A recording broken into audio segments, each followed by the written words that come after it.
Utilisez les cartes d'images pour jouer chacun à son tour avec un tout petit enfant.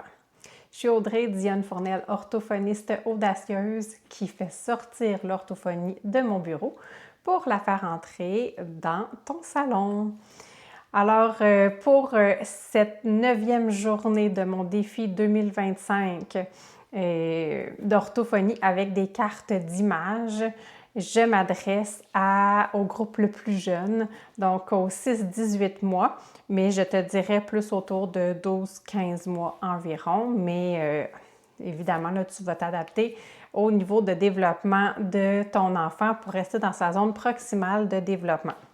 Donc, ça se pourrait que ton enfant soit tout à fait prêt à faire cette activité-ci pour stimuler le tour de rôle alors qu'il y a seulement 10 mois.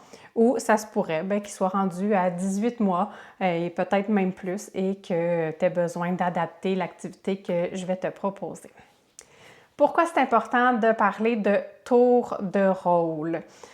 En fait, c'est que c'est un des précurseurs de la communication. Donc, ça veut dire que c'est à la base de la communication. Donc, on a parlé chacun son tour. Hein? On doit apprendre ça, que ça se passe chacun son tour. Puis d'ailleurs, les enfants, là, en fait, très, très tout petits, là, bien avant 1 an, vont même babiller, vont arriver à babiller quand même assez bien là, à tour de rôle. Dans le tour de rôle aussi, il y a un aspect où l'enfant va s'adapter à son partenaire de jeu, puis il va s'ajuster à lui vers un même objectif, là. Donc, c'est des raisons là, pour lesquelles c'est important de venir stimuler le développement du tour de rôle chez les tout-petits. Puis, pourquoi j'avais envie de faire une capsule spécifiquement aussi à ce sujet? Bien, c'est parce qu'il y a des étapes dans l'acquisition du tour de rôle. Quand ça se passe vraiment super bien, facilement, on en est vraiment peu conscient parce que tout se fait assez rapidement, mais quand on a besoin de le stimuler, je trouve que c'est intéressant d'aller décortiquer à quel niveau se situe un enfant au niveau de l'apprentissage de son tour de rôle. Alors, en cette 9e journée, je vais te partager justement les étapes. Moi, je l'ai séparé là, en 4 étapes de réalisation du tour de rôle. Puis, je vais te proposer aussi 3 idées d'activités. Donc, 3 façons d'utiliser les cartes d'images pour stimuler le tour de rôle chez ton enfant. Donc, avant de commencer, je te parle des stratégies fondamentales. Tu le sais, c'est mon dada. Je pense, en fait, je suis convaincue que si tous les parents pouvaient connaître ces stratégies fondamentales-là et les appliquer au quotidien, à chaque interaction avec leur enfant, bien, on ne serait pas dans une situation où il y a autant d'enfants qui arrivent à l'école maternelle avec une vulnérabilité développementale dont le développement du langage là, qui accuse là, certains retards ou des difficultés, là. Donc, première stratégie fondamentale, je te parle de 4 aujourd'hui, là. Donc, première stratégie fondamentale pour stimuler le tour de rôle, bien, tu vas devoir attendre. Hein, tu vas devoir ralentir ton rythme. Ton enfant, surtout à cet âge-là, il est tout petit. Il est tout petit, il a besoin de temps, d'espace pour pouvoir prendre son tour et donner le tour éventuellement. Donc, ça va être un moment là, de ralentir notre rythme. Deuxième stratégie fondamentale, jouer. Tu vas m'en entendre souvent parler de jouer. Le but, ce n'est pas de dire quoi faire à ton enfant. Hein? Quand tu es en mode « je lui montre, je lui dis quoi faire », bien, tu n'es probablement pas dans un mode « je joue avec mon enfant ». Hein? C'est pas pareil jouer puis enseigner. Hein? Même si tu prends un jeu avec ton enfant, ça se pourrait que tu sois en mode enseignement. Donc, ce n'est pas ce qu'on souhaite. On veut que tu sois en mode jeu avec ton enfant. Troisième stratégie fondamentale, observer. Ça va te prendre tout un œil de détective pour pouvoir t'ajuster en fonction des comportements que tu vas déceler chez ton enfant pour savoir, OK, c'est-tu là le moment que moi, je prends mon tour dans le jeu?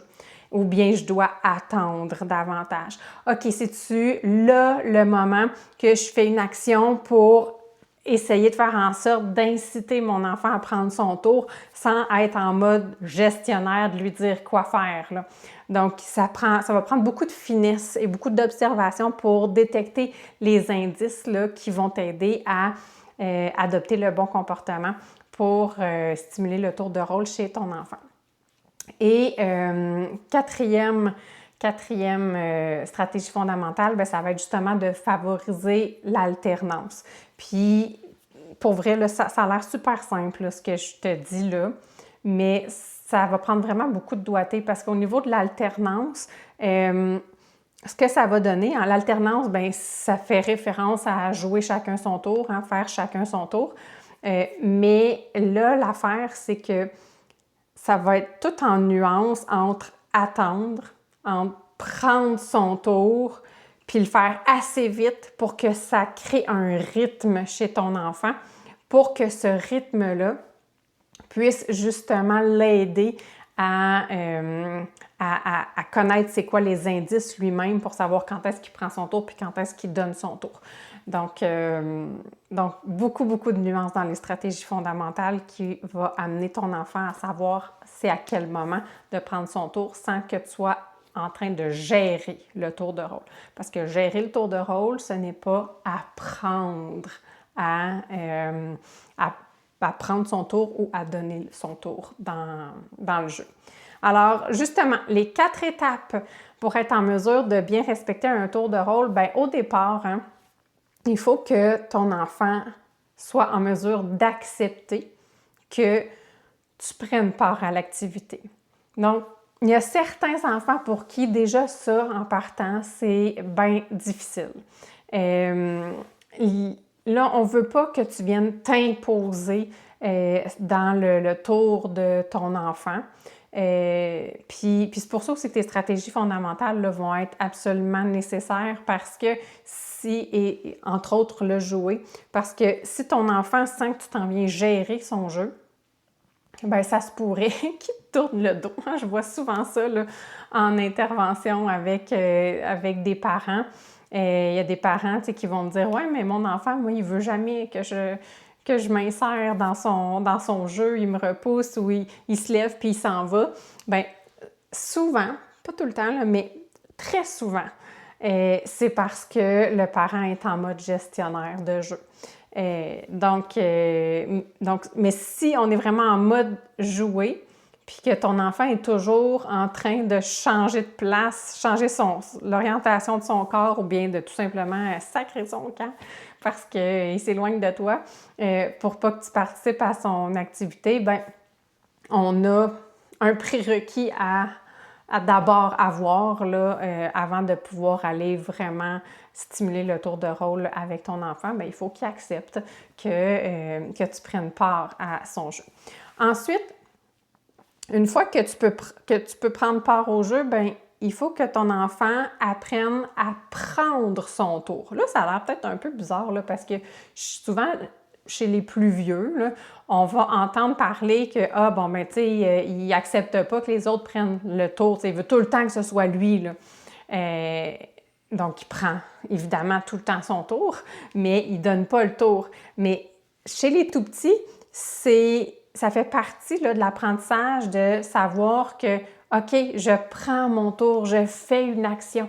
Donc, on n'est pas passif là, dans l'activité parce que chez les tout-petits, des fois, on voit le parent ou l'adulte là, qui va faire une action, puis l'enfant ne sera pas porté de prendre son tour. Donc ça, c'en est une des étapes. Là. Il faut que l'enfant puisse être en mesure de prendre son tour.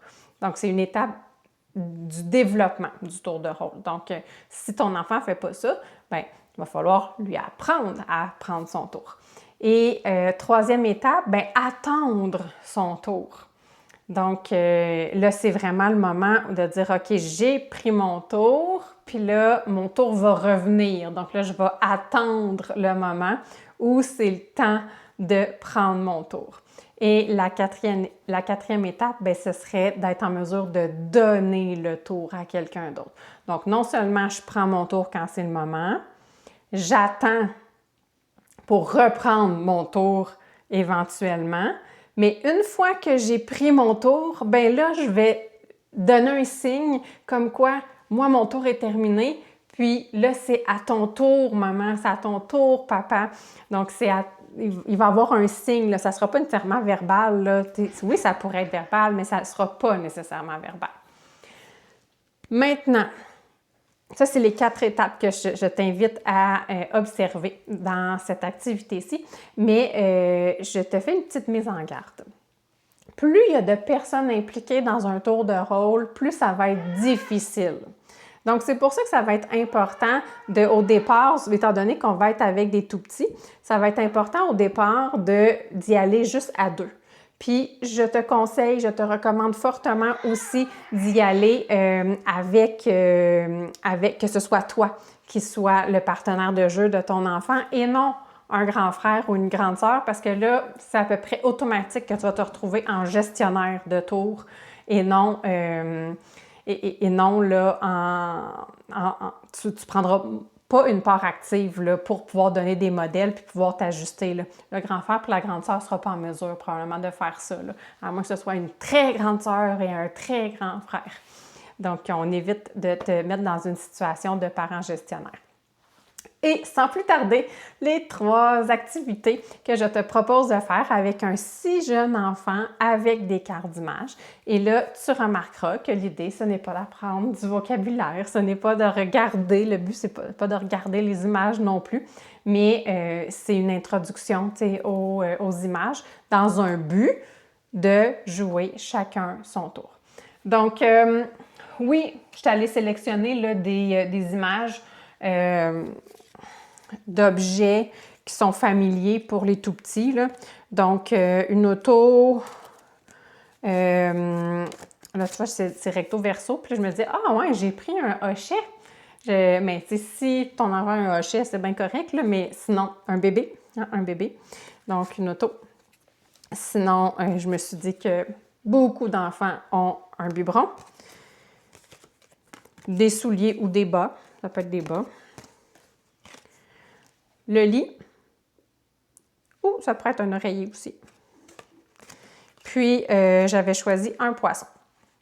Donc, tu essaies d'aller chercher là, des images là, que tu penses là, qui sont familières pour ton enfant, mais le but, hein, c'est pas tant de stimuler le vocabulaire, comme je disais.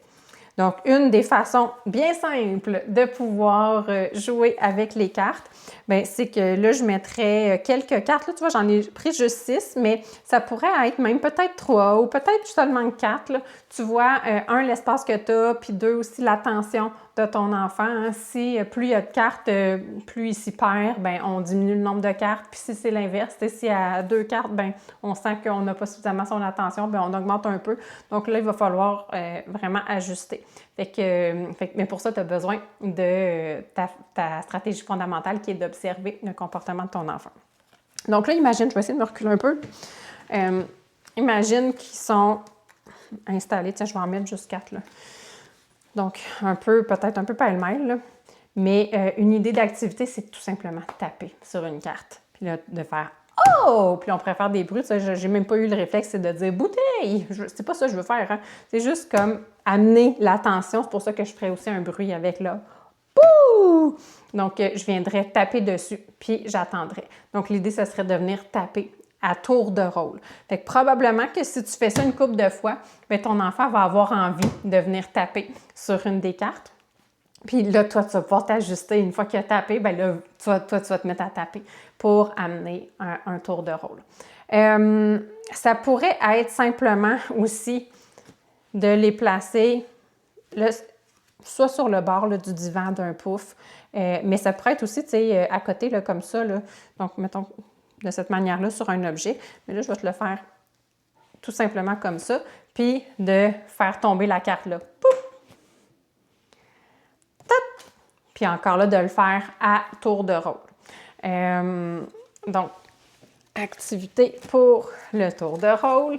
Et l'autre option, ah oui, que j'avais en tête, à laquelle j'ai pensé, bien, c'est avec des couvercles de pot de plastique que tu as déjà. Bien, fait qu'on pourrait avoir les couvercles, puis de simplement venir les cacher. Venir cacher les cartes, là, puis on le fait chacun notre tour. Donc, puis là, ben, ça se peut, tu sais, que ton enfant, lui, il ne vienne pas chercher un nouveau couvercle. Là. Il n'y a pas de règle à ce jeu-là. Là. Donc, ça se pourrait que lui, il prenne déjà un couvercle qui est déjà là, puis qu'il vienne juste le changer de place. Puis c'est bien correct. Hein? Il a pris son tour. Il a pris son tour. Puis là, toi, tu vas venir prendre ton tour. Puis là, ben, ça se pourrait que lui aussi, il reprenne un autre couvercle qui est déjà là. Puis toi aussi, tu peux en prendre un. Puis c'est bien correct que ce soit comme ça. Alors voilà, ce sont les 3 idées d'activités que je te propose pour stimuler le tour de rôle en utilisant des cartes d'images avec ton enfant. Si tu veux avoir plus de contenu plus détaillé, plus précis, ça se passe sur ma communauté gratuite de mamans d'enfants de 0 à 6 ans. Puis, bien, si tu veux me suivre dans ce défi de 28 jours-là d'orthophonie, bien, abonne-toi à ma nouvelle chaîne YouTube. C'est la première année que je fais un défi sur ma chaîne YouTube. Elle est toute nouvelle. Et à la fin de ce défi-ci, je vais même venir déposer les vidéos des 3 années antérieures là, des défis de 28 jours. Alors, sur ce, je te souhaite une belle fin de journée. Bye bye!